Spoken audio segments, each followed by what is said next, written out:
అలాగే పెళ్లి ముందు రోజున హల్దీకి రసం అని చెప్పి మంగనీలు గట్రా నిర్వహిస్తూ ఉంటారు.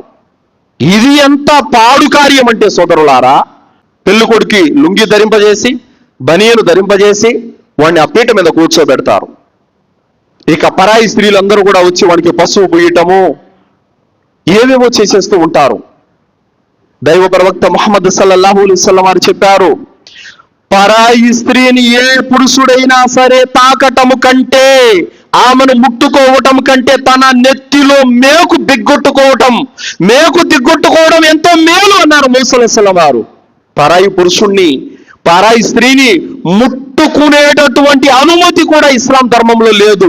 మరి ఎదురెదురుగా కూర్చోబెట్టి పెళ్లి కూతుర్ని పెళ్లి కొడుకుని ఎదురెదురుగా కూర్చోబెట్టి పరద అనేది లేకుండా పరాయి పురుషులు పరాయి స్త్రీలంతా వచ్చి తగులుతా, వారికి పసుపంతా పూస్తా, వాళ్ళు ఏవేవో అధర్మ కార్యాలన్నీ చేసుకుంటా, ఎంత పవిత్రమైనటువంటి ఇస్లాం ధర్మంలో పుట్టి ఎలాంటి శైతాను కార్యాలు చేసుకుంటా అన్నారు నేను ముస్లిమును.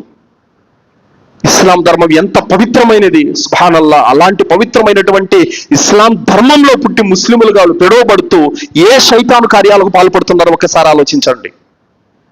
దైవ ప్రవక్త ముహమ్మద్ సల్లల్లాహు అలైహి వసల్లం వారు ఒక పెళ్లి సందర్భంగా పెళ్లి కొడుకు కానీ పెళ్లి కూతురు కానీ పెళ్లి చూపుల సందర్భంగా అమ్మాయిని చూసుకోమని చెప్పిన మాట వాస్తవమే. ఒక్కసారి దాని తర్వాత అతను మహర్ చెల్లించి కాజీ మొత్తం నికాంత జరిపించనంత వరకు ఏ పెళ్లి కొడుకు పెళ్లి కూతురు మరియు చూసుకోవటము మాట్లాడుకోవటము ఇస్లాంలో లేదు సోదరులారా. కానీ నేడు పెళ్లి చూపులు అయినా అంటే వాళ్ళకి ఇంకా మాట్లాడుకోవడము, ఫోన్లో చాటింగులు, డైరెక్ట్గా గిఫ్ట్లు ఇచ్చుకోవడము, ఒకే గదిలో పెట్టేయడము, మంగినీళ్ళప్పుడు ఒకరి మీద ఒకరు ఏవేవో చల్లుకోవడము, ఎలాంటి దరిద్రమైనటువంటి కార్యాలంటే ఇవన్నీ ఇస్లాంలో లేని అధర్మ కార్యాలు సోదరులారా.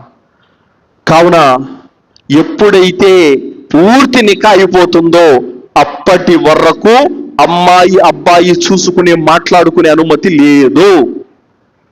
ఒకవేళ ఎవరైనా సరే అలా మాట్లాడించుకోవడము, అలా వాళ్ళిద్దరు ఇంకేముందులే పెళ్ళి అయిపోవచ్చింది కదా, ఇంకేముందు వారానికి పెళ్ళి అయిపోతుంది అని చెప్పేసి వాళ్ళిద్దరిని బయటికి పంపించేయడము, మాట్లాడుకోమని చెప్పడము, ఒకే బైక్ మీద తిరగడము, ఫోన్లో చాటింగ్లు చేసుకోవడము, ఇవన్నీ కూడా నేడు ముస్లిం సమాజంలో జరుగుతున్నాయి.